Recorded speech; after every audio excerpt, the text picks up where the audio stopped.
I remember the times years ago when my dad and his brother, my Uncle Dick, would sit in a boat during our annual spring fishing trips to Red Cedar Lake. And they would banter back and forth a childhood ditty that they had memorized. A portion of it went something like this. Life gets tedious, don't it? The sun comes up and the sun goes down. The hands on the clock keep going around. I just get up and it's time to lay down. Life gets tedious, don't it? Open the door and the flies come in, shut the door, and you're sweating again. And in the process, I cracked my shin. Just one darn thing after another. Tin roof leaks, and the chimney leans. There's a hole in the seat of my old blue jeans. I ate the last of my pork and beans. Just can't depend upon nothing. Grief and misery, pain and woes, bills and taxes, and so it goes. And now I'm getting a cold in my nose. Life gets tedious, don't it? Now, as humorous as this little ditty might be, it holds some things in common with our first reading of Job. Job seems to be saying that life does not always seem to be fair, nor is it always smooth and easy. Life is at times a drudgery. And he says, I am assigned months of misery. I am filled with restlessness. Will this ever end? Job seems so pessimistic. No doubt all of us at one time or another have shared Job's sentiments. Haven't we all experienced times of emptiness and misery? Asking ourselves, are we merely victims of fate? Is there really a God out there who cares for us? Who has not entertained such questions when life turns an uncaring or even terrifying face towards us? When the rug gets pulled out from under us? When the unexpected happens? When illness and tragedy or even death suddenly comes into our lives? We feel lost, vulnerable, and helpless. At such times, it takes both faith and courage to believe that God does indeed care. Yet, today's gospel shows Jesus doing just that, caring. He brought healing with a gentle touch and with words of power. Jesus could sympathize with our burdens because they were his as well. He watched those whom he knew and loved diminish physically before his own eyes. It was for the purpose of lessening human burdens that he went about preaching and healing and driving out demons.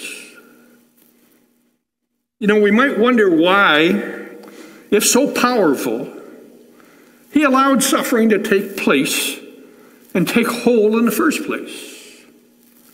Why were people afflicted or possessed by demons? And today, why do the elderly sometimes languish in loneliness and neglect? Why do innocent children suffer from malnutrition? Why are we assigned months of misery? You know, questions like these have never really been satisfactorily answered. Instead of telling us why this happens, Jesus shows us how to deal with what happens. Without denying our own need for comfort, He directs our gaze towards the needs of others. How are we to deal with the tragedies of life? Well, we're expected to approach those who suffer, grasp their hands, and help them up. You know, Paul learned this lesson. Following the example of Jesus, he offered himself in service to others, becoming all things to all people. Can we do less? Can we continue to allow the elderly to languish, or the children to starve, or hatred to rule the world? Can we continue to allow misunderstandings to fester within our families, alienating us? Can we continue to allow such demons to possess us today? Well, at the time of Jesus, people believed that the world was locked in a mortal battle between good and evil forces that were cosmic in nature, but that played out their conflict within our history. And although our understanding of the cosmos is somewhat different today, this ancient perspective does provide a way of understanding some of the sufferings of life. We are indeed at war. Not only with some identified human opponent, but with the forces of evil that are much more comprehensive in scope.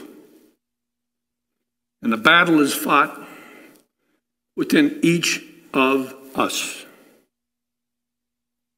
We all have our demons. Remember those 7 capital sins? Pride and anger, envy, gluttony, lust, avarice, sloth. They may be disguised in different garb today, but these are the demons with which we all still struggle.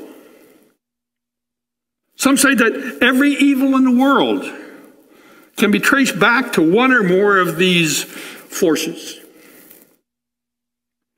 Job was right to cry out against such a life, and so are we. For if we merely accept it, we will do nothing to change it. If we do not acknowledge the demons or sins that seem to hold sway in our lives, in our world, we will not struggle to cast them out. Although the readings for today begin with a cry of desperation, they end on a note of triumph. The suffering people in the gospel came to Jesus and were healed and were set free. If we seek him out and open ourselves to the power of his compassion, the forces of evil in our lives and in our world can be driven out. And the reign of God will be established. We're all called to assist in the establishing of this reign. To heal the brokenhearted and to bind up their wounds. Whether they be found at a homeless shelter, within a nursing home, within the elderly's own lonely home, within a hospice or a palliative care unit, within a volunteer's car on the way to a cancer treatment facility, or wherever, they are there. They're waiting for us to encounter them, to grasp their hands, and to help them up, to heal and to bind. In the name of Jesus, to help in establishing their hope Life doesn't need to be tedious.